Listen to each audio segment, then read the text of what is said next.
Does everybody get a lot of this type of hair? I don't thought you do. You get a lot of this length of hair? Yeah, quite a lot. You do a lot of short hair, don't you? Yeah. So this is going to be good. I think once you get this, you'll be able to start marketing that kind of stuff. So before we even get into this, if there's anyone in the room who doesn't get this type of hair and wants to do this type of hair, it all comes down to your marketing. So if you don't put this stuff out online, you're probably not going to see it. The reason Thor gets it is because that's what he posts. But the thing is, some people will say those types of people don't come to my shop. It doesn't stop there. You got to go find them. So sometimes you got to do some stuff in life for free until you get paid for it. Okay. So what you could do is either if it's once a week, once a fortnight, once a month, whatever. So you go find some dude on the street with long hair and be like, hey, love your hair. I love to give you a free haircut, kind of make some content and do that kind of thing. And then what you do is you get about 5 reels and you take 20 photos and you post those for the next fortnight. Because if you just keep posting skin fades and tapered mullets and blowout designs, that's all you're ever going to get. That's the problem with my page. Everybody's just fucking skin fade, and Yeah. and wow, I only get clients that on skin fades. Yeah. But that's not a bad thing. It's not bad. What the lesson is that marketing is magnetic. Okay. What you put out is what you can expect to get back. And it works if you do lots or none. If you put out nothing, that's what you get. You put out lots, that's what you get. Okay. But if you do lots of one thing, that's what you're going to get. You put out loads of skin fades just because you're good at them, but you don't really want to do them. That's what we call growing into pain. You're growing your business, but you're growing into a painful business that you don't like. So it all comes into your marketing. All right. So what you put out is what you get back. Marketing is magnetic, or you could, for the Aussies, it's like a boomerang. Okay. You throw something out, you get it back. All right. You like that one, do you? Right. So that's it. So it doesn't stop there. Us barbers in this room, from this day forward, we're going to be high performing barbers. We're going to go from good to great. Okay. It never stops with I can, and it never stops with I don't get those people. It becomes how can I? That's how you got to think about everything moving forward from this day. So if you don't get these people coming into your shop, the question becomes how can I? And the how can I is how do I attract them to my world? You attract them through your marketing. And sometimes, like I said, you've got to do it for free before you get paid for it. So you got to go find them. Hey, dude, love your hair. Can I give you a free haircut? And take a few photos. Yeah, of course. Not many people don't want a free haircut. Boom. And there it begins. You start to post it. You start to get known for that guy. All of a sudden, you end up like Thor and they'll come to you. And it's a revolving door. And then you can keep changing it. All right. So the more skin fades you post, the more skin fades you're going to get. The more mullets you post, the more mullets you're going to get. The more long hair you post, the more long hair you're going to get. That's just kind of how it works. All right. So that's a great way to start. If you guys aren't getting this, there's a way to get around it. It becomes a how can I statement. Cool. So for the ones that do get this stuff or don't, is there anything that freaks you out about long hair? Just one thing. Anything that freaks you out about this kind of length of hair? Sometimes it's how much they want off. But when you sort of know that what you can give to that person, but depends on the variety, how much they want cost. So sometimes I want to say have more, but then I just want a little bit off. And this is going to look the same, but so yeah, that's usually my thing when I get long hair. It's like how much they want off. And even if they didn't have a hair out there, it's pretty much a preference what they want to look like. So I had to say that the marrying this that you can do that to the hair, or we can go there. Sometimes people come bring 3 pictures that they want to look like this. Oh my God, it's too many pictures, man. Like one picture is easier, but sometimes they want to look like 3 people. Oh, that doesn't work. Yeah. But it really just comes down to, for me, how much they go. Okay, cool. Yeah, and that'll come back to consultation and just building the product that they're after, right? And this is the thing about long hair, like it all looks quite cool, but a lot of time it's easier and faster, and sometimes it can be even more boring than doing 50 skin fades a week. Like that's it, right? Because long hair doesn't really take that long to cut. Once you got the system, you just got to snip it, texturize it, style it, and it's over pretty much. So sometimes it can be, if you're the long hair expert, some people with long hair, like I had a massive haircut like a couple of weeks ago, but before that, I just asked you to take a little bit off the ends. It gets a bit boring. So just depends. But it's more about what I'm more interested in is creating the product for the person, the high quality product, whatever that looks like. If they take an inch off, we take loads off. We do a skin fade. If we don't, I'm more interested in building a high quality product for the client. But yeah, that will all come through in the consultation, which is awesome, which I'll show you on day 3. I'll show you the unlimited consultation system, which is pretty powerful stuff. All right. And that you might be able to avoid some of that stuff. Anything else? Anybody else? Things that freak people out or things that you struggle with or bits that you get stuck with? Styling? Yes, that's huge in long men's hair. Something that is also not taught, and for a good reason. Men's hair has been primarily short for like the last 10 years. Skin fade has been massive, crops have been massive. Only now we start to see length come back with mullets. We're starting to see it again. But styling long men's hair is like a thing of its own. Styling hair in general is a thing of its own. There's a lot of stuff that we're just not taught about hair that we are taught in the hairdressing world. I was a hairdresser first before I was a barber, so thankfully I just had that knowledge, which is really cool. But styling is huge. So I'll touch on a bit of that when we're going into the styling process. Really, really cool. So we've got a bit about the setup, a bit about styling. Anything else that people freak out with? Knowing when to have like a purposeful disconnection. Oh, nice. Yeah. I get confused. I always feel like I have to keep connecting dots, but it's like I get confused with when not to and when to. Brilliant. Fantastic. That's good. Well, there's going to be disconnection in this today, in a couple of areas, which is really cool. And you're probably not even going to, the untrained eye wouldn't even be able to tell. All right, so I'll explain that as we're going. Cool. So we've got a bit about setup, a bit about disconnection, a bit about styling. Anything else? Where do you start? Where to start? Yeah. Nice. Sometimes it's the direction that you actually want to cut it, because I know if you cut it the wrong way, it's not going to form the way that the customer wants it. So if it's a haircut that you're not so confident with, it's happened to me, I've cut it the wrong way and it just hasn't sat the way that the client wanted to, then it's my styling hopefully got to put me past a lot at the end of it. Brilliant. That's nice. Some more clarity around your decisions. Yeah. Yeah. Brilliant. Fantastic. All right, I think that's a good base. Setup, clarity, disconnection, styling, where to start. We're going to cover all of that. Cool. So where would you start on a haircut like this? That's the question, because that's where we're going next. Imagine this doll's head's called Cole, so we're going to give him a name. We're going to leave him out. It's an inclusive space around here, so this is Cole. I've done a consultation with Cole. He said to me, Lee, I want to look like a rock star. I want to look like I live in Camden in London, and I've got this cool shaggy haircut, and I want it to look like it's 3 days old. I've been partying for a couple of nights, and my hair's just looking cool. And I'm like, sick. All right, I got it. I got you. Where would you guys go next? Like, what would be your next thing? Would you just start cutting? Would you spray it? Would you section it? Would you? Yeah. Cool. Great. So something that you may have heard me talk about if you follow any of my content is there's a concept we talk about in barbering, right? In the studies show that for anybody to ever stay with you, they've worked out that you only ever really need to be about 10% better than what anyone ever thought it was going to be. So a client's already got a preconceived idea of what it's going to be like in your shop, if they've never been to you before, based on their previous experiences of other barbershops, right? And the studies show, and this goes for all services and all businesses, it only ever needs to be 10% better or different than what they thought for them to be a return customer. So what I like to do, and what I've done historically throughout these 3-day courses over the last few years, is trying to help you guys find that 10%. And where I think you can find the 10% really easily and really quickly with long men's hair is the setup and the styling. So for me, what I'm going to go do now is I wouldn't spray down the hair from this point with water, because especially in the winter in Melbourne here, it gets a bit cold. So I'd be taking them to the basin to rinse the hair. Okay, so immediately that takes us to a new level. What does that allow me to do? It allows me to dig into the world of hair care. So this is the difference between short hair and long hair.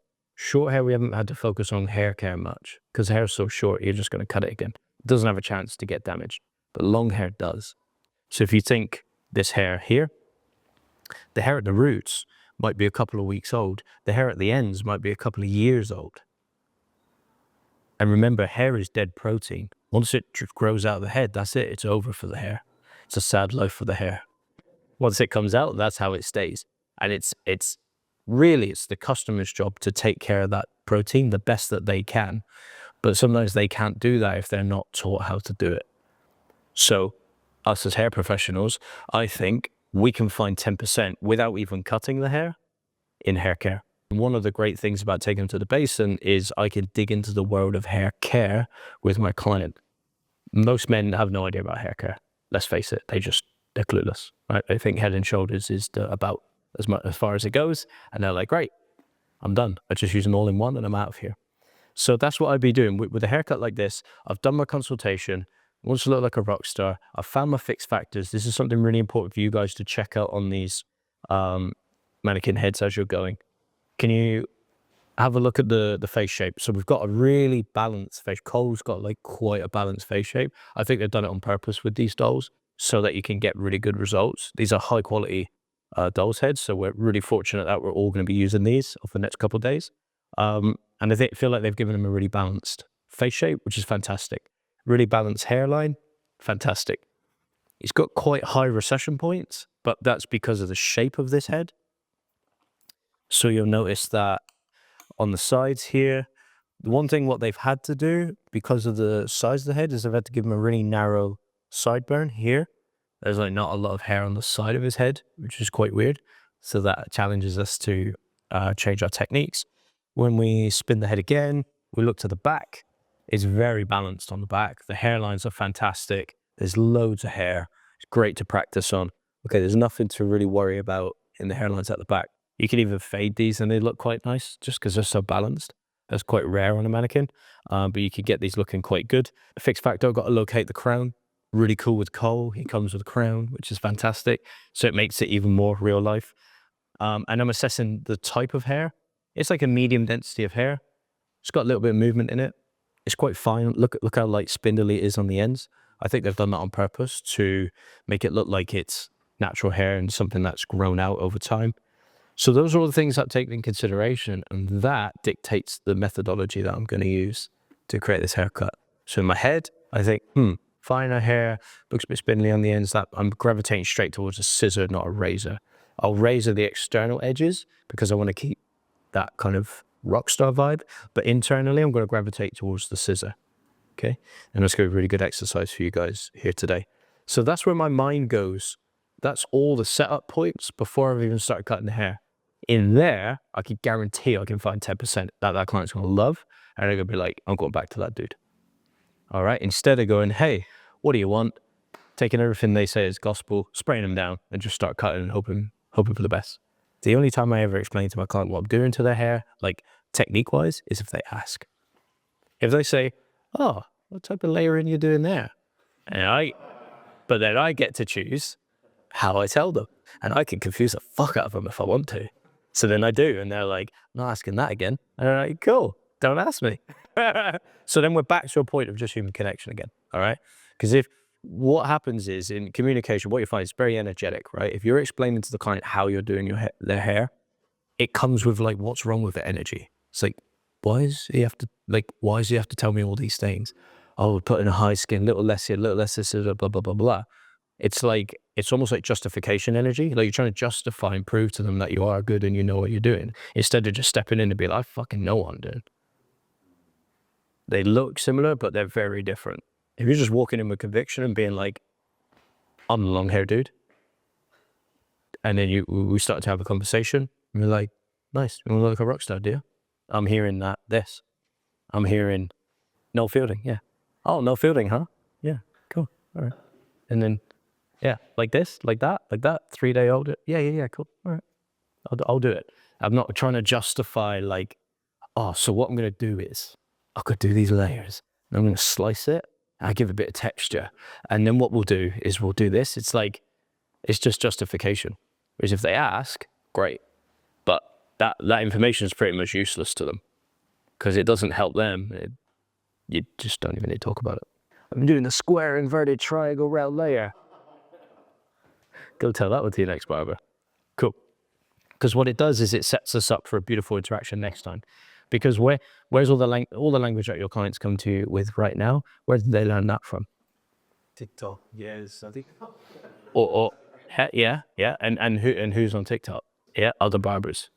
They always learn it from barbers. Always. Like, where else would they get it? It's barbers and other barbers who are given this info. We could join it if we want to, but let's face it. Does it feel good when a client's trying to tell you how to cut their hair? No. 99% of barbers will say, I hate that. So we've trained them to be like that. We could train them to be different, you know? So that's why I just don't do it. We don't even go there. And you'll see it day 3 with the unlimited consultation. It's just like, it just avoids all of it. We ask like really poignant questions. We get to the point. Cool. So I'm going to rinse this. So for you guys today, you could do exactly the same. Obviously with the client, nice warm water. But for these doll's heads, just use cold water, because any hair that you get on a mannequin head has been chemically treated. And what we want to do is keep the cuticle as healthy as possible. So cold water will minimize the cuticle of the hair opening. So heat and oxygen are 2 things that open the cuticle of the hair. So what we want to do is keep the cuticle closed. And one way to do that is to keep it cold. What you want to do the next couple of days is cold water and conditioner only. Okay? Because hot water and shampoo will shift the cuticle too much. The hair is already clean. All we want to do is keep this hair really healthy and keep the cuticle closed. All right? And that will make it really easy for you guys to cut the hair and move through the haircut. So what we're going to do next, this is a little bit of like, this is the hair care stuff, right? When you're drying people's hair, do not rub their hair, especially with long hair, okay? So with long hair, you just want to squeeze it dry. Because again, hair is really delicate when it's wet, especially when you've washed people's hair with warm water and shampoo. It's really delicate. It'll be really stretchy. It'll be in its most delicate form. So if you go do this, like most guys do with their hair, what does it do? Damages the hair. Yeah, you immediately damage the hair. So if anything, you squeeze it at most, but if you can, just like blot it dry. Okay, and that's going to keep men's hair really, really healthy. I mean, if you just teach your client that, you've given them 10% already. They were like, this is some sort of like hair genius here.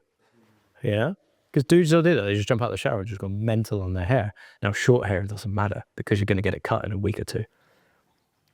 It doesn't have long enough to get damaged, but long hair does. So we're back. Cole's come back to the chair, right? We've got him in the shop. We're not going ballistic on his hair, like, ah. We're just squeezing it dry. We're squeezing the water out of it, and that's going to keep the hair really, really healthy. You can use a cutting aid, you can use a leave-in treatment, you could do anything like that to set up the haircut if you want to. Especially if you're doing razor cutting, it's really nice. Helps all your tools to just glide through the hair really beautifully. And with warm water, you soften the hair, so your tools are just going to work way better. Your scissors are going to feel like they're sharper. Your sections are going to be cleaner. Like everything's just going to be better. When the hair is damp, it's in its most delicate position. For long hair, I'd recommend everybody get some sort of wide tooth comb. And when you're detangling the hair, detangle it with a wide tooth comb, because that puts the minimum amount of pressure and stress on the hair and tension. If I'm ripping through with my cutting comb, I've got a chance of snapping the hair and ripping the hair. Okay. And again, with our long hair clients, that's the last thing we want to do. This puts a minimal amount of tension on the hair, and you can see really, really easy for me to detangle the hair. And now it's primed to go in for me to now use my cutting comb. So first port of call, I'm going to split the head directly down the center. This is really, really easy. We're going to, basically the way I think about this in my mind is I'm splitting side from side. Okay, left from right, right from left. Okay, and this just is really easy. Everybody can do it. Straight down the middle of the nose, and then straight down. It doesn't have to be too accurate. When we're starting off this section pattern, it doesn't have to be that accurate, because all we're doing is we're just breaking up the head to make this really easy for ourselves. The etiquette with sectioning is that, and the technique is, if your comb always stays on the scalp, you should always get a nice clean line. Okay, it's just like a pen. So the end tooth of the comb has to stay on the scalp if you want your sections to be really clean. If you don't want them to be clean, go nuts with it or keep lifting it off the scalp. And I'll show you how that's true. So behind the ear, we could take, when you're taking a section, always comb it in the direction that you want it to go. And I'm going to section vertically, okay? That tooth goes on the scalp and it stays on the scalp. And then when we take a nice clean line, we're going to get something really straight and really clean. Okay, it's so important that the tooth stays on the scalp, because wherever it goes, that's what you're going to create. When you come into like crown and like certain strong movements in the hair, like how do you approach that? I never use force. So if the crown wants to go one way, I just let it go that way. Again, what that's revealing is a what to think, not how to think. So if we're going, oh, but the crown's not making it perfectly square, it's probably not the best way to think about it, you know, because it's now we're using force. Now we're revealing that we think everything has to be perfect. Yeah. So for the best haircuts, what we know is that if you work with the fixed factors as best as possible, you're going to get the best results. So there's like an ebb and flow with the hair. It's a bit of a dance. It's like, I'll let you do a few things and I'm going to do a few things, and you kind of dance with the hair. Okay, cool. So now we've got, aside from sides sectioned off, now we're going to section front from back. This is a little bit harder because a lot of people are never taught what is front and what is back. So how would you guys, when you're looking at the side of the head and you think, right, I want to section the front of the head from the back of the head, where do you go? Like, what's your points? Highest point. To what point? To the lowest point. Cool. Anyone else? The crown is the back usually. Yep. And then to the front of the hairline. Cool. Top part. Yep. Nice. So there's a couple of things that I look at, right? So we can either choose the high point or the crown. It's either or, whichever one gives me the most space to work with. So if I pick the crown, I feel like it's a bit far back, right? The crown's like quite far back on this. If I pick the high point, looks about right. That's the high point of the apex. So I'm gonna be like, yeah, cool. That's the easy bit. The bit that confuses people is where do we go behind the ear? There's lots of ways. Some people say, oh, I'll just split it somewhere. And some people say, oh, I'll go to the top of the ear. But for me, what I understand about bone structure is that there's a turning point somewhere, and generally it's around the mastoid bone. So what we're going to do on this head is we're going to split the hair right where the hairline starts to change surface. Okay, and what it allows us to do is to deal with this whole hairline at the front in one zone as the side. Because what happens if I split that directly above the ear line? I'm going to have half of it at the front of the head, half of it at the back of the head, and when I go and cut those together, they might give me different results. The ear line, in my opinion, is one of the hardest hairlines to deal with on the head. Why? Because it moves so much. Like, where else does the hairline move that much? It's a really difficult place to work with. So what I'm going to do is section from the high point right down to the hairline, and that's going to give me enough room to create the side and the back. It's going to make it super easy for you guys to work with as well. So we're going to comb all the hair in the direction that I want it to go. Remember, I have to have a start point and I have to have an end point. And once I have those two, I could just have a little assess. And then you can take your time here. You take your time to make sure you get it spot on. Once you've got your points, you can have a look, be like, fantastic. I've gone from the high point just to where the hairline starts to change behind the ear. And now we get a line that goes all the way down. Okay, that's everything on the front and that's everything at the back. How are you judging what's an appropriate amount of distance you work with on the top of the head? Between crown and ear? By balance, I'm eyeballing balance. So I'm using my mind's eye to be like, well, look, if my apex zone was that big, what's that going to look like? Dude's going to have a little bit on the front of his head, yeah? But if I go all the way back there, I'm saying that that's the whole top of the head, which is ridiculous because there's going to be loads of hair, right? So that's why my mind's eye took me to here. I was like, well, the crown's there. That's too much hair. If I go with here, that's too little hair. So the high point of the apex, perfect. But your hair, different. Your hair, different. Your hair, different. Everybody's hair, different. Okay, so that's why it's like the crown or the apex or whatever gives you the most space. Okay, so a bit of that is about training the mind's eye to be able to work with balance. Okay, cool. Then we do the same on the other side. Comb the hair in the direction that you want it to go. Check out the hairline. High point. We could pull this all the way through to the back hairline. Again, we could just take our time. If you don't get it spot on first time, that's okay. Just go again. And we could get it nice and neat. So here we are. We've got nice clean sections. Again, clean sections, they always say clean sections equal clean haircuts. I don't necessarily believe it, but it definitely helps. Definitely helps, okay? Clean sections help to get clean haircuts. Why? Because it reminds our mind of what we're doing. If it's all a bit messy, you really got to know your cutting techniques if you're going to use messy sections. Okay. We're going to section above the contour of the head. So you can use the comb to find the wide point. And we're going to section just above the contour of the head. Nice, clean line. Okay. And what we're going to do is use one clip as a holding clip. I call it a holding clip because that's not where the hair is going to end. I just need it to be there for one moment. And what I'm going to do here is keep the hair nice and low. A lot of people ask me, how do you know how to clip away sections? Because sometimes you'll see me do it this way. You'll see me twist like this and wrap them away. Yeah, you see haircuts like this, all wrapped away, kept nice and tight. But for this haircut, I don't want the hair to live like that. Remember my theory at the start of like treat the hair how I want it to live? I know that the hair on this head, I want it to be flat and into the face. I don't want it to be like up and big. So that's how I'm going to treat it, right? So I always keep some of these movement grips on me too. So I'm going to keep it nice and flat. So when we take a section, we comb the hair in the direction that we want it to go. There's so many ways you can section hair. Once you understand the theory behind sectioning, you don't even need to use your comb sometimes. You just look at a line and be like, oh, there's one. And that's straighter than most people can ever take sections. You know, it's just understanding how it works. So comb in the direction that you want it to be is the rounding. The two stays on the head. The comb stays on the head as well. And see my finger is on the back of the comb. It's really only there for one reason. It's to hold this hair out of the way so I can pull this hair out of the way. It's there. And let's create a beautiful straight line. Now all I need to do, comb that down, release, I'm gonna spin this around for you guys. Release the holding clip. Okay, and then I get to comb this into my hand.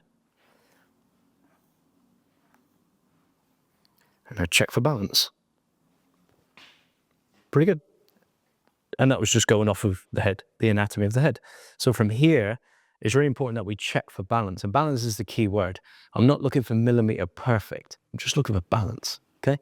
If it's 2 mil off there, so be it. Okay, what comes out in the wash in the end anyway, right? If we're just, in hair cutting, like we said at the start, I really want to help you guys with staying on time as well, because a lot of people lose time when they're cutting long hair. It's important to take your time on sectioning, but don't waste time on things that don't need to wait. You need to waste time on. Like if it's 2 mil difference on one side, that's okay. It's all right. No one's going to know, all right? So if you want to, and now if you want to know the twisting technique, this is how you do it. Fine teeth of the comb, and we groom all of the hair into the hand, okay? All the hair into the hand. Keep the hand close to the head and keep tension on the hand. Comb goes in the pocket, and now we twist. Keep twisting the hair. And all I want to do here is leave a little bit out at the end. That's what I call the tail, okay? I twist the hair back on itself. Keep it nice and tight, and I pin the tail, because that's why we need some of the tail, because we need something to pin. Locked away. All right? Fine teeth of the comb. What was I saying about the sections on the side? I want them to be nice and flat and groomed. Movement clip. Keep them flat. Okay, that's the front of the head section. So we've got 1, 2, 3 zones at the front. Now on the back, I've just got one more division to do. I've got to separate the back of the head. That is a lot of hair to cut all at once. Okay, so all I'm going to do is make life easy for myself. I'm just going to break it up. But the question becomes, where do you break it up? Well, we have 2 zones on the back. Remember back to the zones of the head? We have everything above, the rounding of the head, everything below. What's the widest point at the back of the head? Anybody give me the name? Begins with an O. Occipital bone. Where is it? There. It's right in the middle. Occipital, mastoid. Everybody familiar with mastoid? That bump behind the ears? So there's 2 points. They kind of drop a bit like that. So you got a wide point here and 2 wide points behind the ears, okay? Really good to know if you want to get creative and build different types of haircuts. But what we're going to do today is we're creating square shapes on both axes today. So I'm going to create a square shape horizontally and a square shape vertically. And all of my sections are reminding me to do that. So I've created square, square. I'm going to do the same on the back. So if I start to create diagonals, what's that telling me to do? Remember, treat the hair how I want it to live. It's going to tell me to start doing diagonal sections. I don't want to do diagonal sections today. I want square sections. Cool. So again, we'll comb the hair in the direction I want it to live in. And then all we do is take a nice clean line across the head.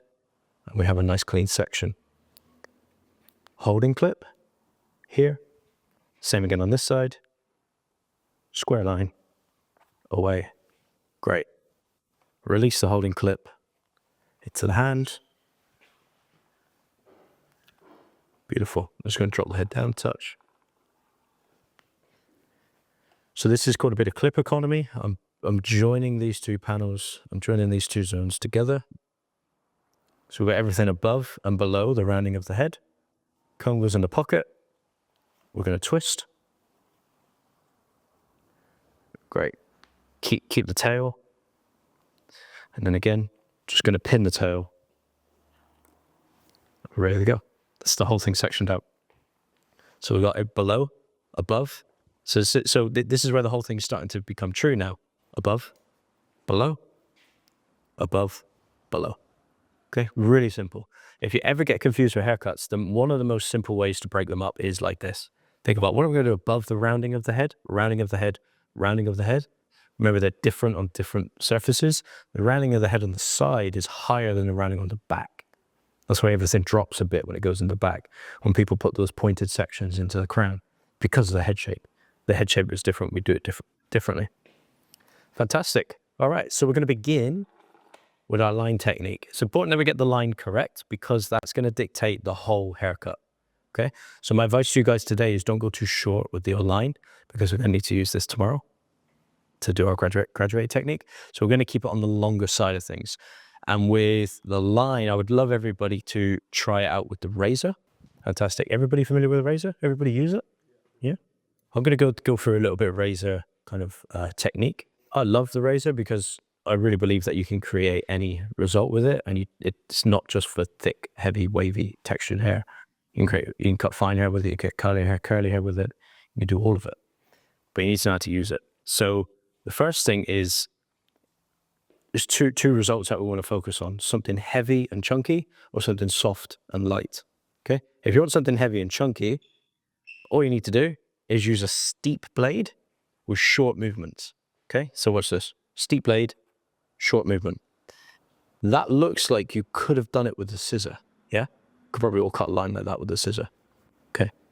But if you want something soft and light, it's a flat blade and a more open movement. And all of a sudden what you get is something that you could only cut with a razor. Okay? And you've got everything in between. So you want it really chunky and blunt, steep, short movement. Looks like you cut it with a scissor. Light and soft, flatter blade, more open. Okay? Then now you know. Now you can do whatever you want with a razor. Okay? So it's good to challenge yourself. I used to love to challenge myself in the shop. I'd be like, all right, I'm going to use a razor this haircut. Nothing else. So now you know how to do it. Cool. So what we're going to do, a good aim, I think when we're doing this demo, is to try and aim for the bottom of the mannequin head here. Okay. So all we really need to do with the back is we just need to separate it into three. So we're going to have the panel down the center, panel in the corner, panel in the corner. The big thing here is going to be my body position. So it's going to be really important that I stand in the right place. So before I do anything, I've already worked out the sections that I'm going to use.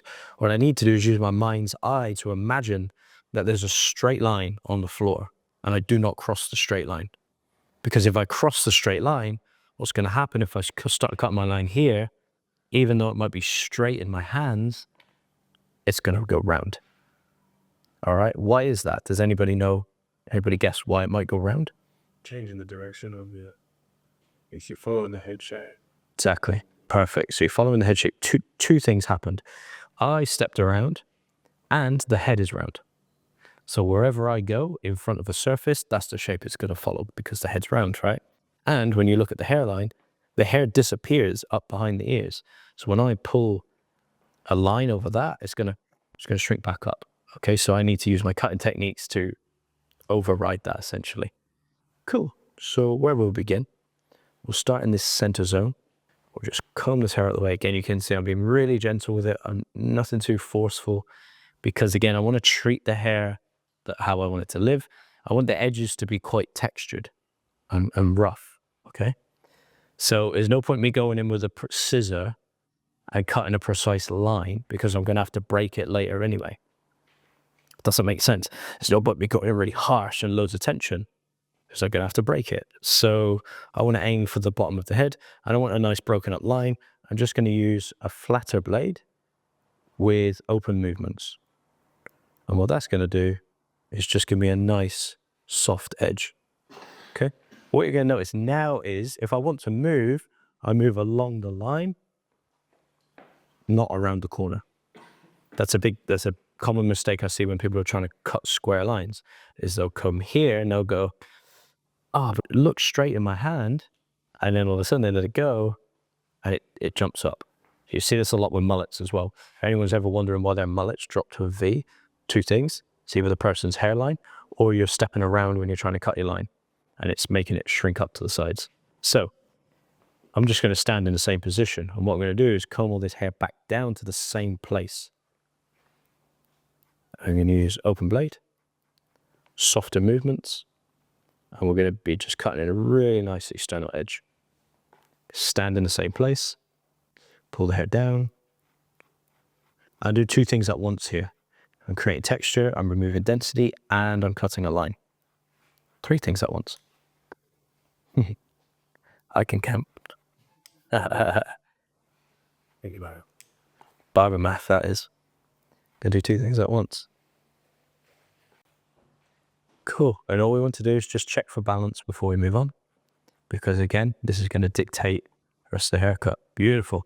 Now I've got a nice square line. It stays balanced on the outside edges. Okay. So if you ever get that, if you find that your line's disappearing, it's probably your body position, or they've just got a really harsh hairline. In that case, we have to override it even more.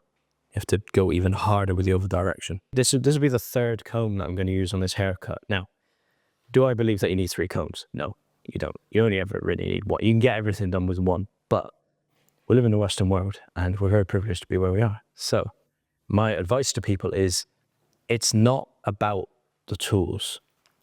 Like you're the most powerful when you can do it with this only. You're the most powerful when you can do it with this only. You're the most powerful when you can pick up anyone's clipper and get a really nice fade. But the caveat is, don't make your life harder than it needs to be.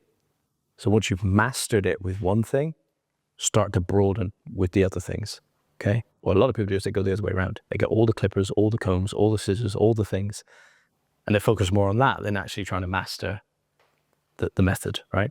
So for me, what you've noticed is I detangled with the least amount of tension. I sectioned and set the hair up with this, which is slightly wider. It's got a little less tension in the teeth, because again, I'm trying to treat the hair how I want it to live, right? And the same with the edges. You saw that I cut the edges with this comb. Now that I'm going to do the internal work, which is I want to show you guys the precise way to do it, I'm going to switch to my precision comb. Okay, so everything has a reason. But do I need it all? No. But if I can, why not? All right, so that's the reason why everything has been used. Okay, you'll notice that I'm moving the head quite a lot. All right, this is massive in the shop. The chairs go up and down for a reason, and they spin for a reason. So the way I love to think about hair is, you guys are the most important people in the room, right? You yourself are more important than your clients. Why? Because you're the person that's got to do this all day, every day. This is your livelihood. Your health is, there's no haircut that comes at the cost of your health. I'm sorry, clients, you just got to deal with it, all right? We are the most important people in the room because we've got to do it all the time. So that means we've got to look after this body that we're in, okay? And how do we do that? It's all about posture. So one of the great things that one of our coaches teaches us is to get your clients to work harder than you are. How do you do that? They have to play the game. So pump them up, pump them down, spin the chair around, move their head, get them to move forward and back on the chair. It's so important that they are working as well as you are. It's, you know, I don't know where this thing came in where, like, especially guys, like, they just come in, sit in the back of the chair, like, chilling on their phone. Like, the fuck's all that about? It's like, dude, you want a nice haircut or not? Like, this isn't like chill with the boys and play like FIFA. It's like, you're asking me for the best haircut of your life here. And if you don't get it, you're going to be pissed off. So you got to play the game with me here, you know? But you can only do that if you know the levers to pull. So it's two people's body position. I'm going to be talking a lot about our body position, but I'm also going to be mindful of the client's body position. Two people's body position at all times, okay? So you'll notice that I'm bringing the head up and down. I'll be doing it a lot, okay? And I encourage you guys to do it as well, especially because everyone's at different height here. Ruchi, you're tall. So it's so important that the client is at a nice balanced place for you. So from here, like I mentioned before, the axis and the shapes that we're going to be working on, horizontally, square, vertically, square, okay? It sounds quite simple, but it's very, very powerful. Okay, and the reason we want to learn that today is keep it all the same, is because we're going to learn all the mechanics and the key cutting principles and the key cutting factors from that point. Then when we go into tomorrow, we're trained already. So if you go into tomorrow not knowing this stuff, it's going to be really hard. Because tomorrow you're going to be creating 2 shapes on each axis. Tomorrow it's going to be triangular and circular. So trying to create that with accuracy without knowing the body stuff, really, really hard.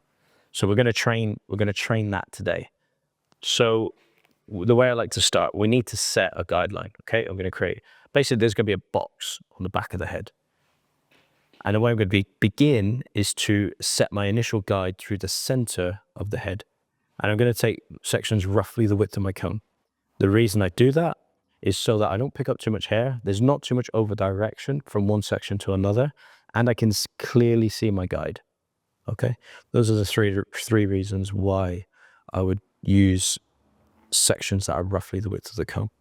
Okay, so this is setting up the initial guideline for this section of hair. Now, you can use grips if you want to. If the hair's getting in your way, you can use clips to keep it out of the way. You don't have to. Today, the hair looks like it's playing ball with me, which is really cool. And keeping the hair nice and damp and hydrated is going to help you this way. And then we just need to choose what side we're going to cut the hair. So is everybody right-handed in here? Got any left-handers? Everybody's right? Cool. So you're going to be standing where I'm standing. Okay? For one reason only, when we layer hair in precision hair cutting, we use what we call an overhand technique. So overhand means when we cut over our fingers. Open hand is when we cut this way. We use both, but for layering, we generally reserve overhand cutting for layering. Okay? For one reason only, there's less play in the arm. We want really accurate square results.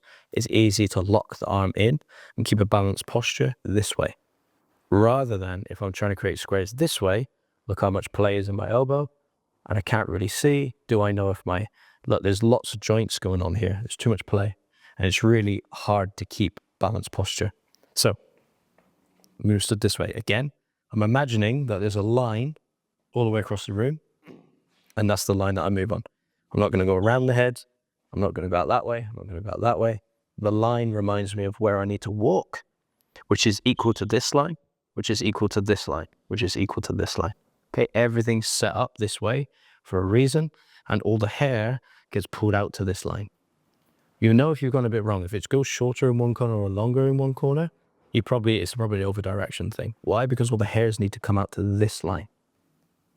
Directly out to square. Beautiful. Okay, so then when I go and pick this hair up, I'm going to assess, and I'm going to use the last piece of hair from the outline as the guide for my layer. This is a really good way to set up layers if you're ever confused about what length to cut them. So when I pick the hair up, I get to assess and see that hair that just fell away. That's going to be the guide because I want to keep density in the hairline, and that's going to be my square layer. Okay, so I've assessed that already.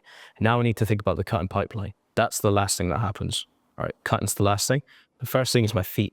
I need good grounding. I need to be balanced all the way through. So hips, elbows, shoulders, and my spine needs to be straight. The moment my spine starts to tip, I can expect the results to be like that. It's different with graduation. You can use your body that way, but not so much with square layering. So here we are. I'm going to pick up the hair. I'm going to get my stance really good. I'm using the fine teeth of the comb because I want precision. I'm going to start down here where the hair falls away. So I'm going to look at the hair. Okay, it's there. And I'm only going to cut from the tip of the finger to the second knuckle. Does anybody know why? It's the strokes.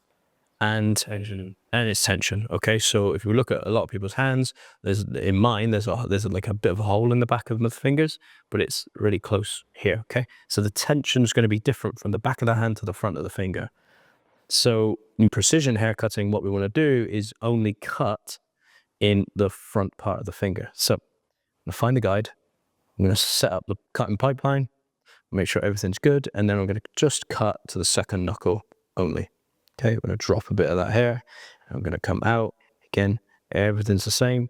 Come out to that point. I want to check that everything's good. To the second knuckle, come out again. Here we are. Find my previous guide. You can see the short hairs underneath and cut. That's it. That has set up the whole haircut. So we have the baseline and we have the first layer. That then has set everything up for the next haircut. Now all we need to do is execute. So I get to choose which side I do first. Doesn't really matter. I'm going to work on this side for you guys first so you can see what we're doing. And I recommend you guys do this as well. Cut one whole side first and then move on to the other side. So we split that initial section. I'm going to use sections roughly the width of my comb. And then I'm going to create a new one. Fantastic. This hair gets combed out of the way. This hair gets combed out of the way. Right. And then notice that I'm back again. I'm back here. And then all I do, the one thing on this side is that I'm going to have to push the hair to the center and out, okay? If I comb the hair towards me, what's going to encourage the hair to do is going to encourage the hair to go out to that back corner. And that's not what I want to do. I want the hair to come out to this line. So on this side, I'm going to push the hair to the center. On that side, I'm going to pull the hair to the center, okay? This is what we call controlling the variables. So we're going to control this variable as much as possible on this side. So again, we found our guide. I can already see it. I'm going to comb, find the guide. You see it there? Great. Check my pipeline, feet, knees, hips, spine, second knuckle, and we're away. Again, we're here, comb, see the guide, and we're away again. Done. Beautiful. Now we can move on. So this one, again, gets split, sectioned out of the way. We create a new one. We move on. So this is what we mean by precision haircutting is really robotic. It's the same thing over and over again. It's in the name.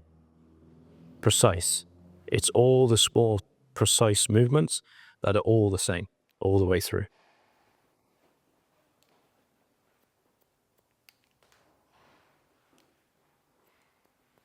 Great. And we move on. Split. Again. We're here. We find the guide. Okay.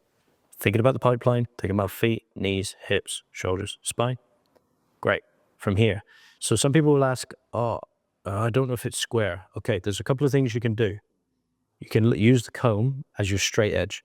So the comb goes in, let the comb tell you what's square. If he combs out like that, that's not square. If he combs in like that, that's not square. Okay? Let the comb remind you about what's square. And if you have to check, you can check your root direction.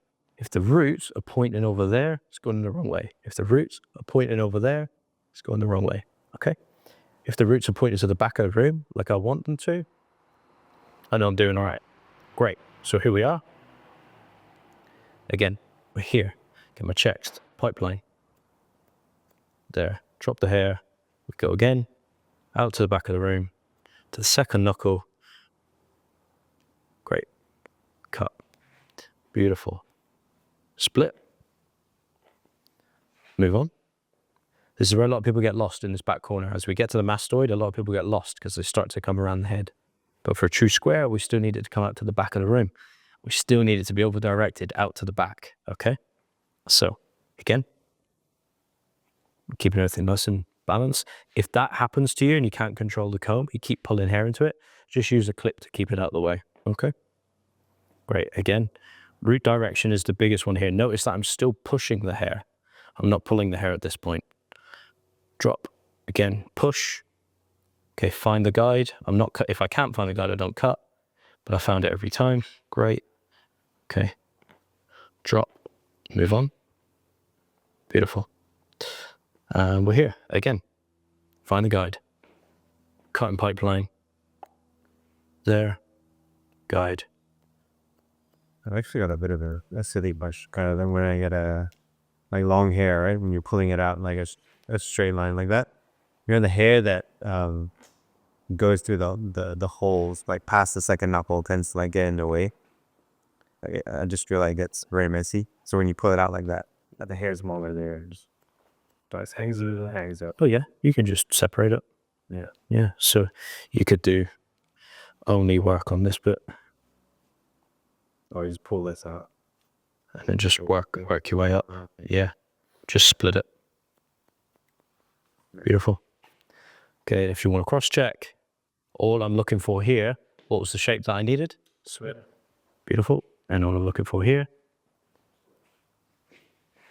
double that's nice and square. Okay. So the thing with cutting vertical sections is if you can see that it's square here, you can guarantee that it's square all the way down. Why? Because I cut them the same all the way down. All right. And when you're cross-checking, you cross-check on the opposite axis that you cut it on. So I cut it on the vertical, you cross-check on the horizontal. And again, with precision, you only really need to go to one section. And the most important thing is that you cross-check at the same elevation. And here we are. I have something that's beautifully square and balanced along the horizontal axis. And I can trust that that is the same from top to bottom all the way through. That might seem like a bit of a lengthy process, but in the shop, I could do that really fast. This piece here maybe take like 3-4 minutes to get this whole piece done. You saw how it was. It's just one, boom, one, boom. And what it does is it's how to think. So we like to think about think twice, cut once. So you notice that I don't need to cut any of that again. It's done. I move on. So that's it. That bit is done. You imagine that confidence in the shop. You're like, right, well, I know exactly how I'm going to cut this. I don't need to cut it again. Because where people lose time is that they'll go, oh damn, this bit's a bit longer. And actually, I think I want it all a bit shorter. And then they'll just go and cut everything again. And each section probably gets cut 3 or 4 times. And then you lose a lot of time in the shop because we're always on the clock. And if you can get this stuff nailed, the haircutting is going to be really easy. You're going to be efficient with high quality results. Now we've just got to repeat the process on the other side. But one thing is going to change. The thing that's going to change is the way that I comb the hair. I'm going to stand in the same place. I'm going to cut it the same way. And you can see the difference now. We've got this really cool disheveled stuff going on. And then this is all like heavy and long. We've got some really cool shapes started to happen. And then just long and heavy. Okay? Great. You split that center section. Beautiful. And we move to the next one. Great. And it's the same again, but this time I'm coming over, not under. So if I comb under, it's going to push the hair out towards that corner, and that's really what I don't want to do. Okay? So once you got one side in, like that, to me, this side's like harder because you've got to push it. When you're pulling it, it feels quite natural for a lot of people. It's really quite quick. You can move through it quite quickly. See how it was a bit of a dance? When I go to section it, I'm in front, but then when I go to cut it, I come back here. So constantly moving around the head. Okay. Feet, knees, hips, shoulders. Just checking all the mechanics. Drop the hair out to that line. Beautiful. Split that one. Move on. Split it. Move on. For you guys, again, like in the shop, this can be really, really quick. We don't have to overcut anything. It's a simple process. Beautiful.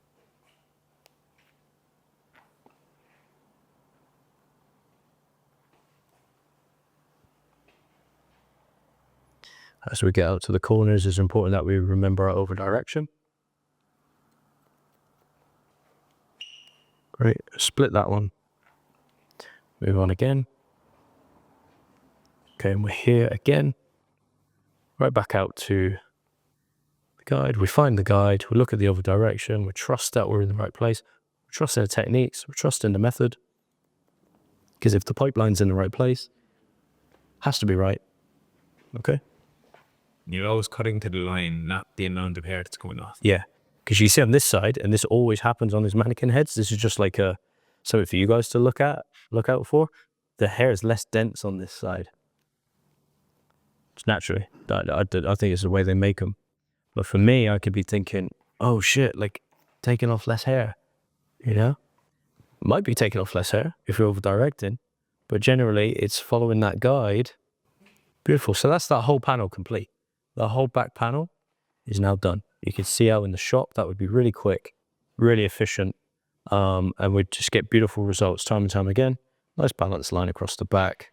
Beautiful. That's all I'm looking for. Something nice and balanced.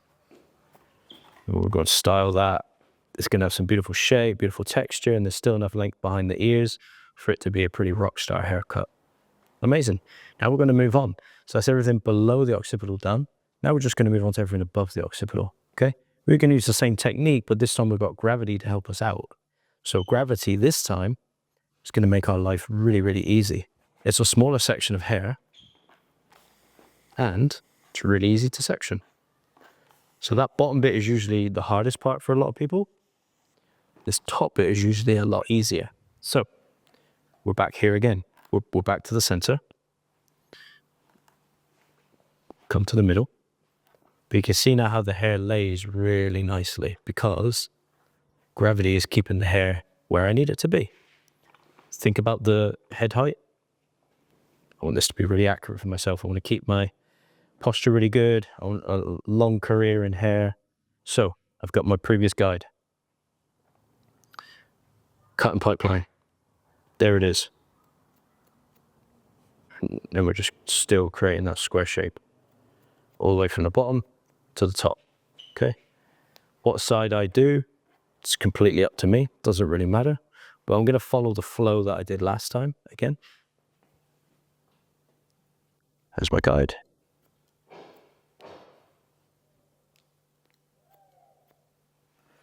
Great. Split. Move on.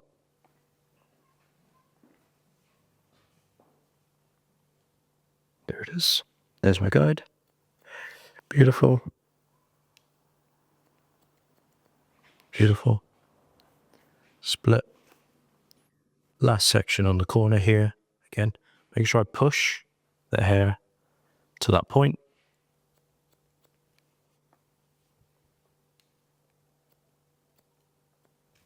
Great. Okay.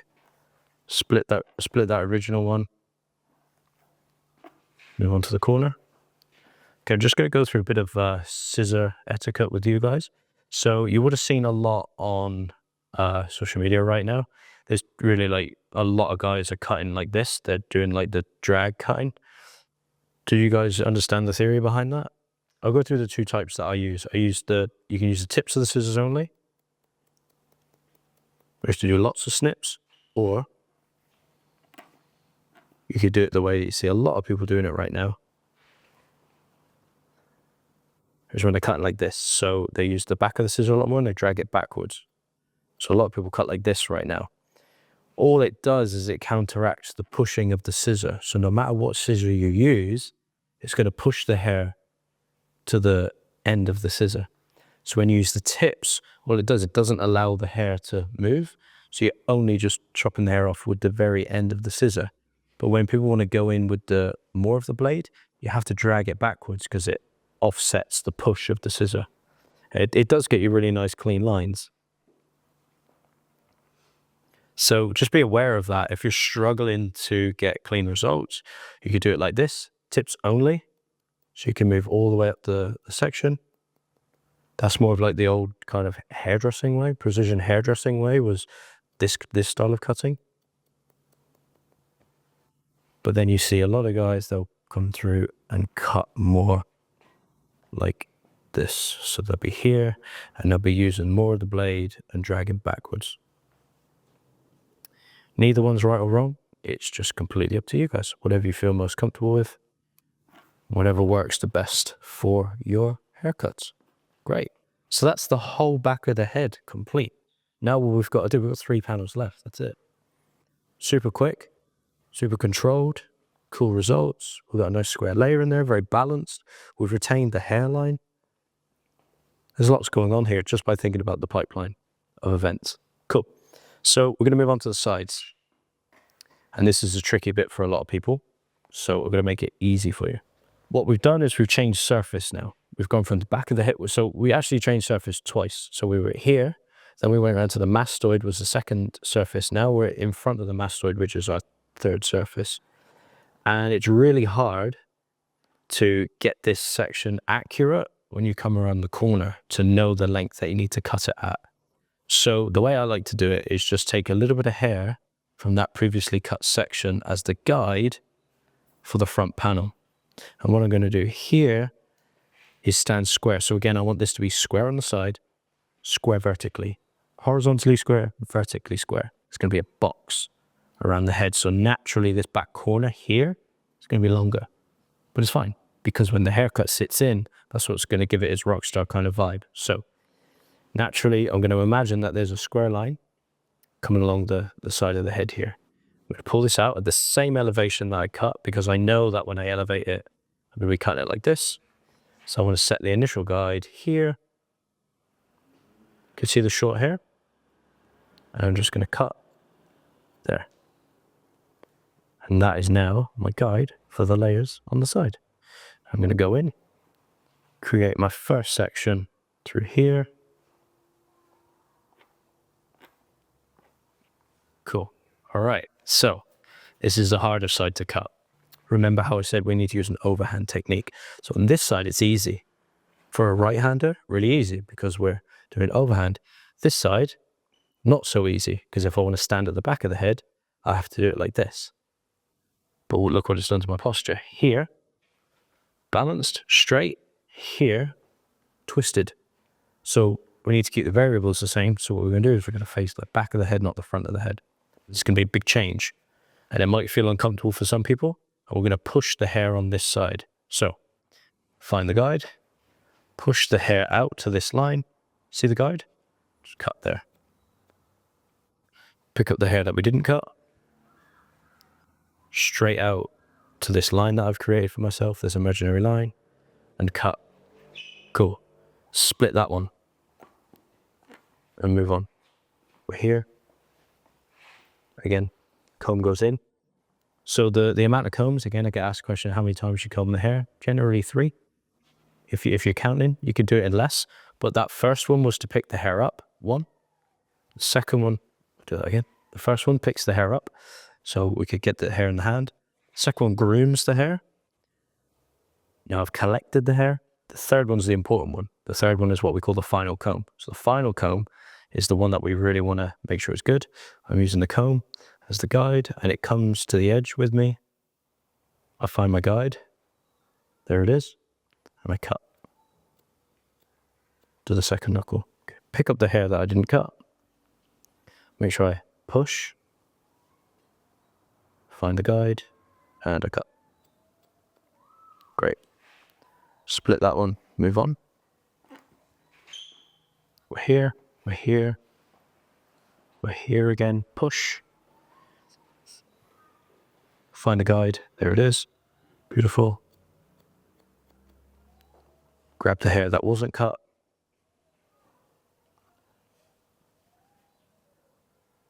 Find the guide. Square. You notice how I didn't overcompensate on the sections? I'm still using those smaller sections, roughly the width of the comb, all the way to the outside edge to create my layers on the side. And when you shake that out, we've retained that outside edge, and we've got some really cool layering going on the internal.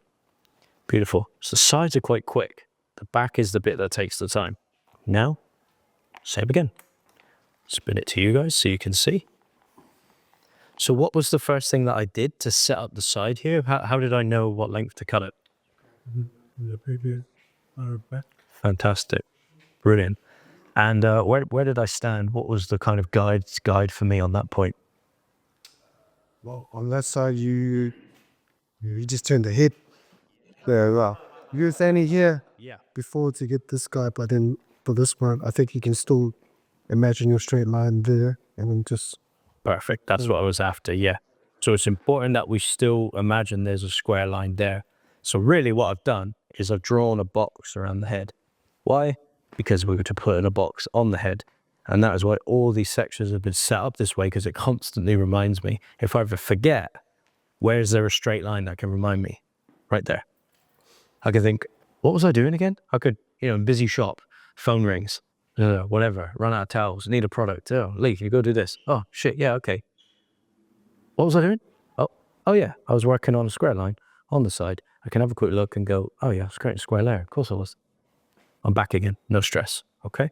So that's the importance of so that everything flows together so it doesn't contradict itself. Because then you don't get lost in your haircuts then. we're back again. We'll take a little piece of hair from the back and we join that to the front. And what we're going to get again is our first guideline. So that needs to be at the same elevation as how I'm going to cut it. Because if I cut it down here, it's not going to be accurate. If I cut it up here, it's also not going to be accurate. So it needs to be at the same elevation, on the same line as what I'm going to cut. Cool. Once I have it, it's good to go. So now what you'll notice is the difference is that I'm cutting from the back of the head, not the front of the head. And this time I'm combing over. Because remember last time I pushed the hair to the back of the head? I've somehow got to get the hair to go to the back of the head on this side as well. So it's just combing over. So again, if that hair is annoying you, you can just split it. There we are. We found the guide again, the pipeline.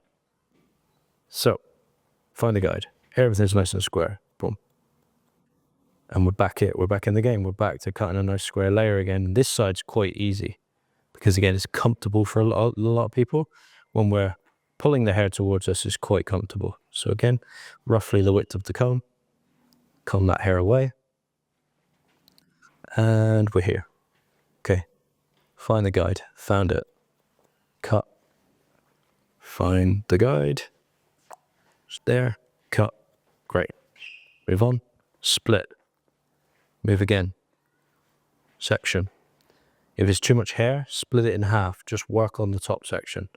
Come out. Find the guide. Cut. Go pick up the hair that didn't get cut. And we move down. Find the guide. Cut. Cool. Split. Move on. If it's too much hair, split it in half. Find the guide. There it is. Great. Pick up the hair that didn't get cut. Put the stuff down that's already been cut. Find the guide. Boom. Cut. So the sides are fast. When you've got that process, and you can even stop for a minute and you can get lost. We've got a beautiful process to get that looking really cool on the sides. All right. Now we're going to do the top. Cool. So let's drop this down a touch. Great. There's two things that are going to happen on the top. We're going to show you the layering first, then we're going to put in a cool fringe afterwards. Okay? Great. So I'm going to use a little bit of the back panel, this as a guide. The layers are going to be disconnected from the sides. They're not going to be connected, but it's so long that you're not even going to know. Now, for the person that asked about disconnection at the beginning, the best place to put disconnection is on a change of surface. So the reason I know I can disconnect these layers, no matter because it's long, is because I've changed surface. So I've gone from the side of the head to the top of the head. I can put in disconnection. It's going to be fine. We're going to do the same with the fringe. I'm going to go from the apex to the frontal zone. The fringe is only going to live in the frontal zone, but because I've changed surface, it doesn't need to be connected to the rest. Set up my guideline down the center for this zone. Small piece of hair through the center. Great. Movement grip as a holding clip. Movement grip as a holding clip. If that's something that you guys struggle with, if the hair is going to get in the way, just keep it nice and clean and use your tools to your advantage. Cool. I'm going to use this guide from the back. So that, remember at the start when I said it's so important that we get that first one right, because it sets up the whole haircut. That initial piece of hair that we cut in the middle of the back has set up this whole haircut. It's so important that we got it right. So what I want to do is use that as a guide for the layer in the top. And I'm going to be creating a nice square layer in the top on both axes. Square on the horizontal, square on the vertical. So here we are. Again, if there's too much hair, just lay it down. Just work on a small piece at a time. And the root direction is straight up to the ceiling, okay? And use your comb to remind you what's square. So if you're pulling up the hair and you're doing this, is the comb square? No, it's triangular. If you're pulling up the hair and you're doing this, is the comb square? No. If you're pulling up the hair like this and the roots are going off to the corner of the room, it's not going to be square. If you're pulling the hair up like this, it's also not going to be square. I don't care if the line's square, it's not going to be square. Because when it falls, it's going to fall on a round surface and you're going to have a triangular shape. Cool. So it's so important that the root direction is in the right place. So the comb reminds us of what's square. We find the guide from the previously cut section. We cut the hair. There's not a lot of hair to cut there. Find it again. A little bit. Beautiful. Split, drop, move on. Directly up. Okay, there's a little bit more hair now. Cool. And this is where I can show you the cutting a bit better. And notice that there's still the imaginary line down the sides, and I'm shuffling along the line. I'm not going around the head. Every time I move, I shuffle along the line a little bit. Cool. So this is where the scissor technique is easier to show you guys. Great. So we're just on this little panel here. You can use the old hairdressing technique, but look at my elbow. My elbow's quite high, yeah? So I can use the tips of the scissors only, but I got a potential to shift my posture. Or I can just use a bit more of a relaxed technique, can pull the hair up, find the guide, and I can relax the scissor in my hand and just pull the scissor back and create a really nice square line. Completely up to you. Again, nothing's right or wrong. Just depends how you want to move through your haircuts. Great. Like we did before, that section has set up the guideline for the whole panel in the top. Okay, again, section's roughly the width of the comb. I move on. I stay exactly where I am. And I'm back to the start again. I'm here. I find my guide. I've got guidelines everywhere in this haircut now. Root direction, find the guide. Beautiful. Great. Move on. Slight shuffle to the side, pick up a bit more hair. Here, find the guide. Cool. Move on. Slight shuffle. Standing directly in front of the section. Cool. Great. Split that section. Move on. Again. Work on a small piece of hair at a time. Got a lot of guides here to show me where to go, what to do. Great. If I can't see the guideline, I don't cut the hair. There it is. Move on.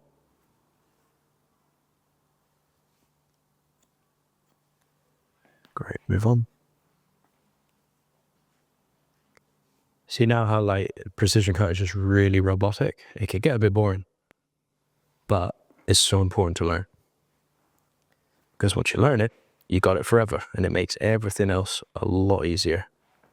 I'm back here again, find the guide. Okay, if I can't see the guide, I don't cut hair. I don't want to guess any of these sections. Straight up. Cool, move on. Here we are again. There, just that last little bit at the front. Beautiful. Okay. If we cross check and we just want it balanced enough along that middle line, just there, forget that side dust coming from the other side. If one section's balanced, you can probably trust that the rest of it's balanced. If you're happy with it, great. That's all we're looking for, just along that line. Don't get tricked by that bit, that's on the other side of the head. For the top, I just wait to the end usually to check. And the cross-checking rule that I normally use in haircut, especially precision, is a rule of 3 to 1. So when you trust your techniques, you can just wait to the end and check it at the end, because you can trust that you're probably not going to go too far wrong. But if you're new to this kind of stuff, you can use the rule of 3 to 1. So you cut 3 sections, check once. So like on the back, I did the middle, I did that one, I did that one. Then I'd go in and check those and make sure that they're good. Because if I go all the way to the end and then like, I've gone wrong, then I've got to go back and check everything. On the top, it's a fairly small panel of hair, so you can go through and pretty much cut everything again. Okay, now we're back here. Another section. The top's probably the easiest bit on this haircut. But again, we want to keep it organized, we want to keep it balanced. And there's my guide, I go in, cut the square line. Beautiful. All right. Here. Great. Notice I'm stood on the same side. The big change this time is that I'm pulling the hair to the center, not pushing it. So you notice I'm pulling. Last time I was pushing. So I'm pulling the hair to the center. All this does is encourages root direction. It was great in our hairdressing course.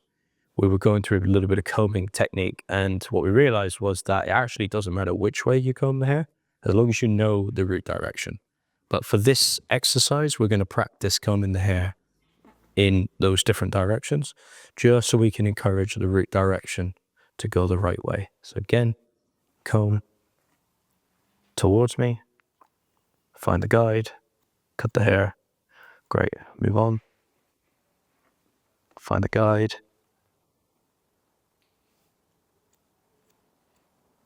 Move on, great. Coming into the last couple of sections now. Corner of the head.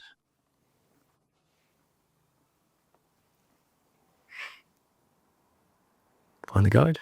See the hair still going straight up to the ceiling. Straight up to the roof.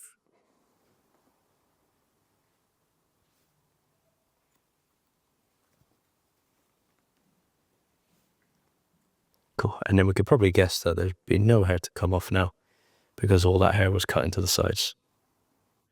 All right. Cool. So that is a square layer on all planes of the head, on all panels, on all zones. Now, if we shook this out, there would be a cube on the head. If we could like somehow get all the hair to stand out off the head, if we like electrocuted it, there would be a box around the head. And that would create a true square shape. So any which way you shake this, you'll start to see these square silhouettes start to form on every plane, okay? And that's where you know that you're going pretty well with the method and the techniques that you're creating. Cool. All right, so that's the layering done. Cole he's got one more step to go to be a true rock star, which we've got to cut him a fringe. We focused on purely square layering up until this point. Now we're going to use some triangles. A lot of people ask me, where do you put a fringe? How do you know where to put it? How much hair to use? Great. Let's answer those questions. So like I said, on the top, there's really only two zones that we're dealing with here. We're dealing with the apex, which is right here, and we're dealing with the frontal zone, which is right here. The head changes surface in two places. Here, which goes into the crown, and here, which goes into the frontal zone. If you want to know where to put a fringe, put it in the frontal zone. That's where a fringe lives. Let's work with triangles instead of squares. This is really cool. I love this technique because what this does is it shows you the true power of layering. What we're going to do is we're going to layer movement into the hair.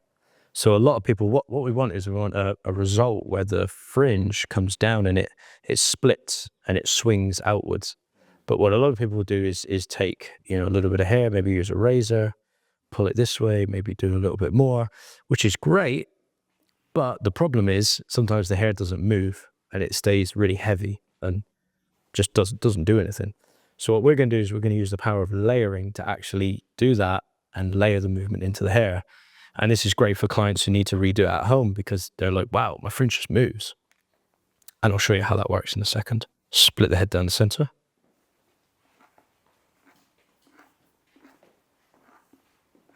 Great. We're going to locate the high point, which is about there. I'm going to go just above the high point. And I'm going to take the section all the way out to the corner of the head, okay? So it's going to be like a really shallow triangle. Why? Because I need that amount of hair to go into that fringe. So you're going like highest point of the frontal. High point of the frontal, exactly. There you go. To wherever I need it to go, to be enough, to have enough hair to create the effect that I'm after. Did you normally do it to the recession though, of a normal head? Yeah. So Cole's got really deep recessions, so that's why I'm going out to that, quite far out to that point. Great, so I'm just looking for balance there or thereabouts. I want it just roughly the same on both sides. It might be a tiny bit more in the other corner.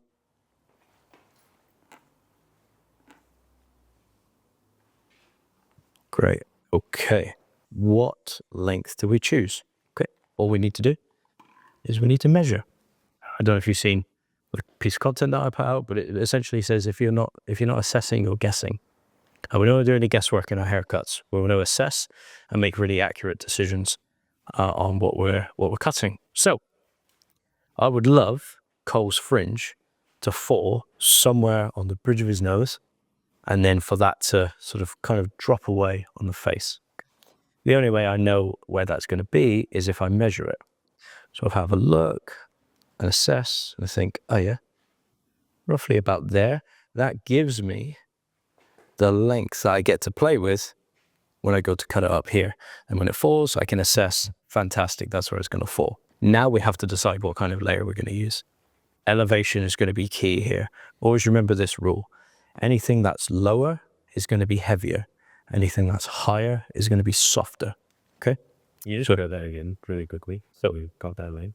The guideline? Yeah. Like I the got the lower and higher? Yeah. Okay, so anything that's lower is going to be heavy. Anything that's higher is going to be softer. And I'll explain why. So, and this is true because if you cut a line that's really low, it's the heaviest thing you can do. An elevation up here is the lightest thing you can do. And that's what we've just cut. And that's why it falls. See how it's all light and floaty and flicky? It's really got no form to it whatsoever. Okay? This is really cool. This will really help you to understand what type of layering that you want to choose. So everybody looking to the side. This is the power of a white t-shirt as well. You can all see the context that I'm creating here. If I had a black t-shirt on, this would be really difficult to see. So if I pull the hair out this way and I say I cut it there, all right? I've got a short hair here and a long hair here. You see that? Short hair on the outside, long hair on the inside. When that falls, what's going to happen? I've got a long hair sitting on a short hair, really heavy. Yeah, that's going to be quite heavy. Okay, let's change the scenario. Let's go somewhere in the middle. Now we change the scenario. Now we're going to lift. Remember I said elevation is what's going to change this. I've elevated it a bit more. Not to the top, not to the bottom, somewhere in between. So now we're going to go somewhere in between. When I elevate that, look what's going to happen. Look what happens to the lengths of the hair. I've got a length of hair here and there, which is very similar. And what happens when they fall on each other? A little bit softer. Then, watch this. So remember at the start, short hair on the outside, long hair on the inside. Okay? Then when we flip it, where's the short hair? Inside. Long hair is on the outside. We've completely flipped the scenario. So when you drop that, you've got a short hair laid on a long hair, which gives you something really soft. So you get to control the density of a fringe by the elevation that you choose to put in it. Super powerful. Once you understand that, you also understand layering everywhere else and graduation, because elevation and your angles are what is going to control the density. So let's keep it quite simple for today. Let's go somewhere in between. Okay, let's do the one in between, because the heavy one, we don't know what's going to happen with the heavy one. The soft one, well, it's already cut soft. We've already got the long one on the outside and the short one on the inside. So we want to change that. Cool. So again, I measure somewhere on the bridge of the nose. Let's see where we go with this. Cool. And again, it's up to me what cutting technique I use. I'm going to use the sliding technique. So we're going to slide back, create a nice straight line to the second knuckle. Again, to the second knuckle. Drop. Okay, let's assess. Beautiful. It's going to break just on the nose nicely. Beautiful. All right. Now we're going to use diagonals, sections. It's going to get slightly different on the fringe here. We're going to use diagonals. Why? 2 reasons. You saw that I'm cutting in a triangular line. I'm using over direction. All right. So if I did square sections, it would tell me to cut square layers, but I'm not cutting square layers, cutting triangular layers. And it tells me where to stand. It tells me what to look at, and it tells me where to push the hair. So we're here for you guys. When you're doing this on your hands-on session, we're aiming for the middle of the nose. Okay. I don't have a mirror, so I can't quite see the nose. So you guys are going to have to help me. What I'm going to do is push this hair to the middle of the nose. What I want to do, find my guide. Is it in the middle? There or thereabouts. Cool. And then we cut. So is that keeping weight in the corners? Brilliant. That was my next question. Look at this. When it falls, it's got this twisting effect going on. What that's done is I've moved the hair from the corner to the middle, and when it swings back, it's going to have a natural bend on it. All right? Cool. This is what using layering to put movement into the hair. Great. Now we're back again. All this hair goes back, all the way back to the center. We find our guide, middle of the nose. cut that line just there. Nice and neat. Great. Then we'll drop. And see, everything's kind of like twisting over on itself. Then when we drop it back, what we're going to get is something that flips away really easily. And it creates a beautiful curtain that cascades in length towards the outside edge. Okay, we're just going to do this side. I'm going to explain one more thing and then we'll get into styling the hair. And the reason I use a diagonal line is because I'm cutting on a triangular line and it's telling me to over direct towards me. Okay, cool. And notice again, I'm still standing on the same side. Pull everything to the center and cut that line. Okay, we're here. This is really quick. Like fringes can be done quite quick as well. Make sure the roots are going in the right way. Great. To the center, to that point. Let's cut that fringe in. Nice and quick. Great. Okay, see how it like twists over on itself? Then when you drop it, these things are going to swing back a lot easier on themselves than if you just cut in a line. And you'll see this when I go and style it. When I go and style it, it falls in really beautifully because the layering is already there to allow everything to flow. Now, this is how it works. What you'll see is when I pull this hair out, naturally, because I've over-directed it on a round surface, it naturally falls longer to the outside edge. So it's got a bit of a cascade on it.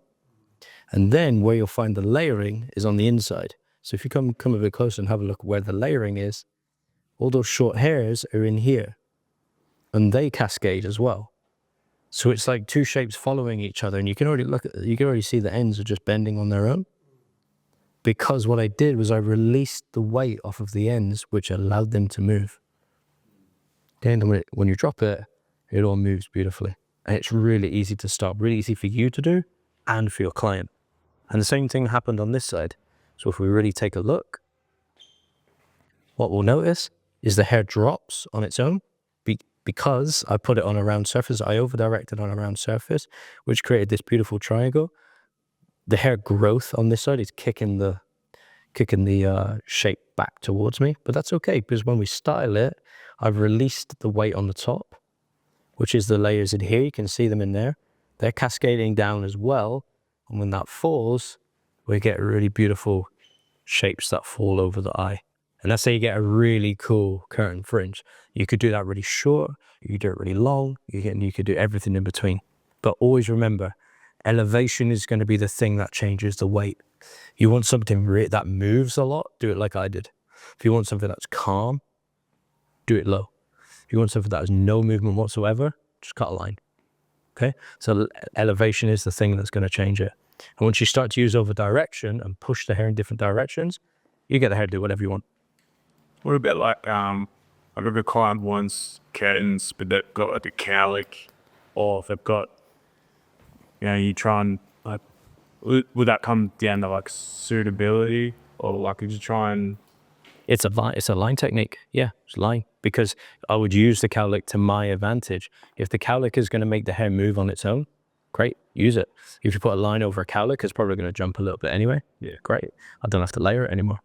I'm just going to show you how to freshen up the front edges, and then we're basically done. We can get into styling. So this is where, notice that I didn't connect the fringe. The fringe is not connected to the haircut for a good reason, because it's on a change of surface. It just didn't need to be connected. All I'm going to do now, I'm just going to touch up the front hairlines. We're into like what we call personalization now.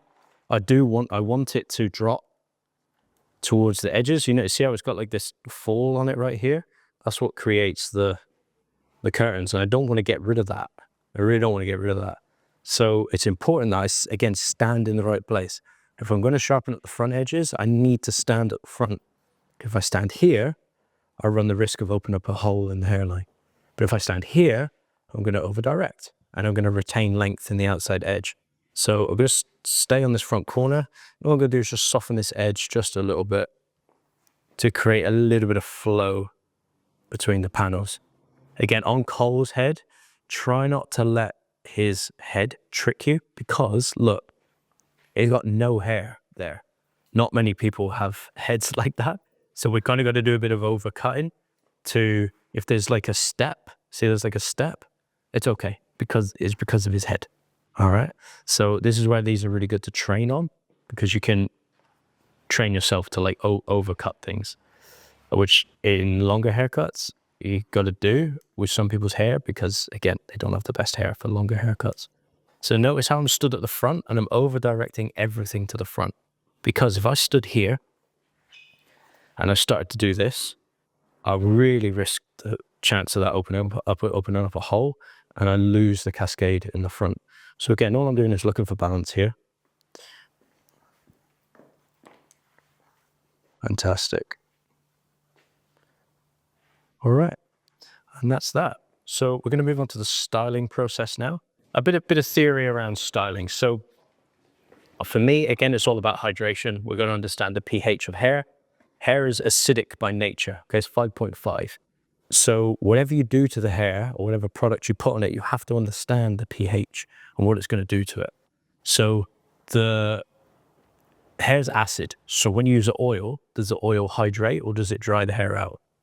Yeah, so oil hydrates. So if you think about that, so hair is acidic. What's oil? Fats. What are fats? Fatty acids. It's in the name, acid. It's the same pH as hair. That's why beard oils work. Why? Because it's the same pH as your skin and your hair. So alkaline does the opposite. So that's how hair color works. A lot of hair color is alkaline. It takes the cuticle back to a place where it doesn't live, and that's how it can change the color molecules. It's the same with like texture powder. Texture powder is alkaline. It's got drying agents in it, and it's more alkaline because that's how it fucks the hair up. So it's the same with all products. If we understand the pH, we know what to put on the hair, we know how to hydrate the hair, we know how to layer products. That's the big one, okay? But I like to use the moisture that's already in the hair. So for me, the best product ever is heat. Heat will be the best product over any paste, any oil, any wax, any powder. Because if you can learn to control the hair with heat, you can control it with anything. And the thing that changes the shape of the hair is actually water. So inside the hair, there's a bond, it's a hydrogen bond. And the whole reason a hairdryer is hot is to melt that hydrogen bond. So a lot of people think the hairdryer is just to get the hair dry. You dry the hair and then you dry the hair. So you dry it once and you dry it again. Because what you're doing, number one, you're just getting moisture out, but secondly, you're reshaping the hair, okay? So again, it's really important that we treat the hair how we want it to live. So I want it to have that like 3-day-old kind of vibe. You know, I don't want it to look clean. I don't want it to look dry and dusty like texture powder. I want it to look a bit grungy and almost a bit like greasy and wet look. Not wet look, but a bit greasy. So what I'm going to choose to do is I'm going to keep the hair wet. I'm going to put some matte paste. Oh no, this is a beard balm. Okay, let's go with this. Let's see what it does. Okay, again, don't take the name of a product. Don't take the name of a product. Don't believe it. Observe it before you believe it. I don't believe it. Why? It's just product. Because when people say, oh, texture powder can only go in dry hair. Bullshit. No, it can't. It can go in any hair. It's like beard oil. Sorry. Beard oil can only go in beards. No, it can't. It can go in any hair. What's the difference between beard oil in your hair and to your beard? All right, it might be heavier. Depends on the type of oil, like argan oil, and you've got all these different nut oils, but it doesn't matter. Really doesn't matter. If it works, it works. Right? There's really no difference. Let's have some fun with this. I'm gonna take a real decent amount of it because it's quite firm, right? And what I know about beard balms is when they get warm, they start to melt. So that leans into the fact that I want something a bit more grungy. So it's firm, but it's going to melt, which is really cool. And it's already melting in my hands really quickly. Okay. So I know that this is going to come with some hydration, but it's also going to allow me to get some really cool texture in the hair as well. All right. If you guys feel that, like, that feels good as a grungy hair product. Like, it's got a bit of hydration, but it's also like, you know, clagged it up a bit, which is exactly what I'm after. Back to the wide tooth comb again. Everything has a purpose. When hair's wet, it's in its most vulnerable state. So what I want to do is comb it back into place. This is the thing about hair product. Did you notice how like messed up it was before? If you start to dry messy hair, it's just going to get worse. So there's a trick to getting hair to look professionally messy. And what I believe is get all the product in there. Then when you comb it back in, it does two things. It distributes the product through the hair, but it also puts the cuticles to lay in the right direction again. The cuticles lay from roots to tips. That's the way that the cuticles lay. So now that the cuticles laying in the right direction, I've got a better chance of the hair being really healthy and keeping it in the best possible condition as well. So I'm going to comb everything back in. And this gives me a chance. Styling, I believe, is all about you telling the hair what to do. Does Cole's hair live like this naturally? No, I'm choosing to do something different for Cole. So if I want to choose something different, I have to tell the hair where to go and what to do. So immediately what I'm going to do is just use the comb to set everything into place. I'm going to start the movement of the curtains. It's already starting to go on its own, which is fantastic. Now, if he was at home, the two things could happen. He could let this air dry, or I'm going to show him in the chair a really cool and quick way to get this look moving. Oh, sorry, Cole. Go get it combed into place again. If you just set everything up to make your life as easy as possible. Again, this is where movement grips come in really handy. I don't want the middle of the fringe to split. Just going to clip it into place, and I'm going to take that out in a little bit. Not right now. Cool. So again, if he was at home, you could let this air dry, or I could be like, hey, Cole, have you got a diffuser? No, I don't. Okay, do you want to buy one? Yeah, I do. Okay, great. And then, there you go. My sales gone up, right? So, and I solidify, I'm the authority of the hair. I'm like the expert in Cole's world, right? And then it's just patience from this point. You spend a few minutes. And this is a cool thing, right? Like a lot of people with curly, I do some people with curly hair all the time. They stretch their hair back out again and they freak out because they're like, I don't wear my hair straight. I'm like, just you wait, it's gonna come back. Especially if it's hydrated and it's dried in the right way. I've kept all the roots going in the direction that I want them to go in. The hair's all placed where I want it to. Now all I'm doing is just I'm just gonna bring it back to life, get it dry. What is a medium heat, low speed. Just to really slow it down. Yeah. The last thing in styling that you want is to lose control of the styling. And the last thing you want to do is have to wet it all down again, you know? So the diffuser will do most of the work. And then once it's about 60, 70% dry, then I'm just going to bring my hand back in and start to bring it back to life. One thing I don't understand is I say some people do I will do, and it's some people who actually keep the diffuser on the hair. Yeah. So if you want to lift the roots, it's all about the roots. So remember this rule in styling. Direction and volume comes from the roots. Texture comes from the ends, not the other way around.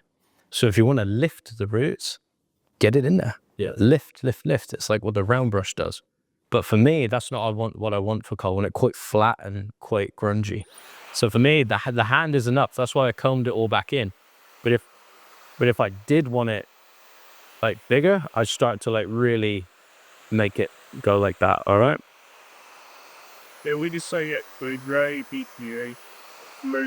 Texture comes from the ends. Oh, this is securing the heat. That's it. What's that? The heat. Just the heat, just to separate things. Get the hair sitting where I want it to.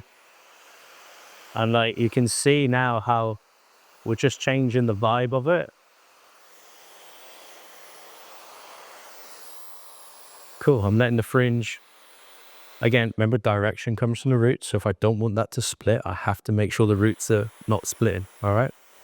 Because if they split and they dry, you got to wet it down again.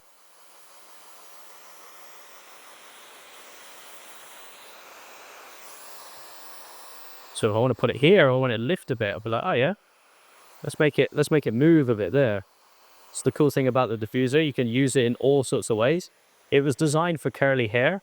The diffuser was actually made in the 80s, and they just designed it for curly hair to replace the hand. So really it was meant to look like the hand, and you just drop the hair in there and just let it dry it. Stop the hair going frizzy.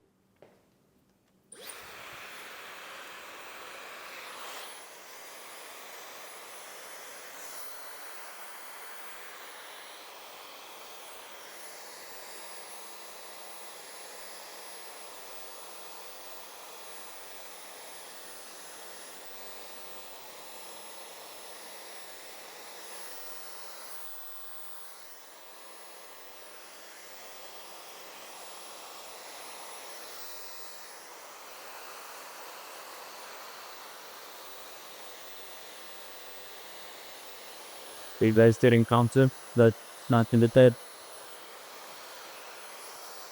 Yeah. In the head, it is. Yeah, baby.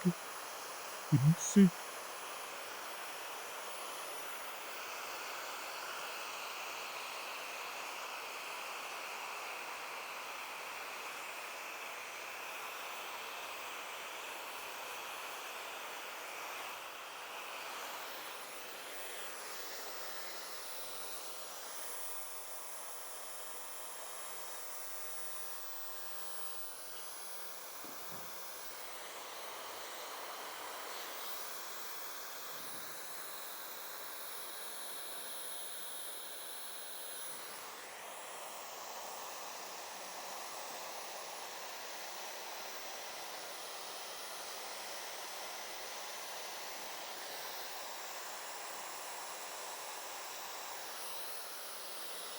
Cool.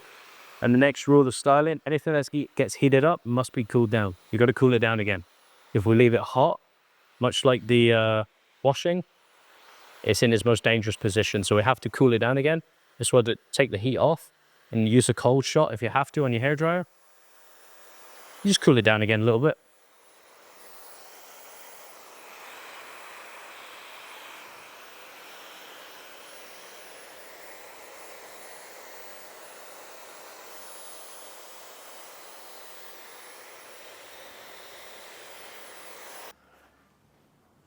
The 101 official crop dust. So I'm just going to use a little bit of texture powder. And one of my favorite things to do, like I said to you earlier, is actually put texture powder in wet hair, because then you get like the happy medium of the moisture and the texture. And you can layer up products as much as you want. So the beard oil has gone in and given me that really cool grungy look. Notice how I'm not putting this at the roots, because remember, I don't want volumized roots or really grungy ends. So what this is, I was hydrated the hair, kept the hair nice and flat and grungy. And now what I'm doing is I'm going to go in and add a little bit of extra texture to the ends. Take a little bit of that oiliness off the ends. And the trick with powder is not to shake the hair. So if you shake the hair, you can already see like the powder's going into the hair. So we push it in first. Push the powder into the hair, or scrunch it in if you have to, until it disappears. So you don't waste your product and breathe it all in, because it's probably not good to breathe that shit in. And then you can use your fingertips to bring this thing back to life.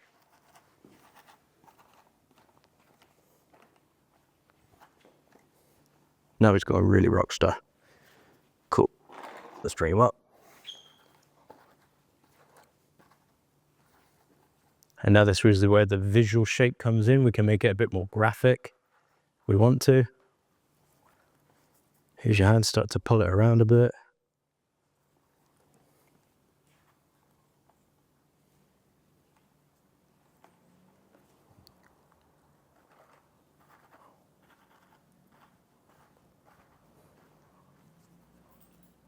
Cool. And then have a bit of fun with it. So for a pretty simple technique, I think it gets a pretty powerful result. Like really, if you saw someone on the street with this, probably wouldn't guess that it was a square layer. You know, but this is how powerful simple techniques are when they're executed well, when they're styled well. You can really bring them to life and create some really cool results.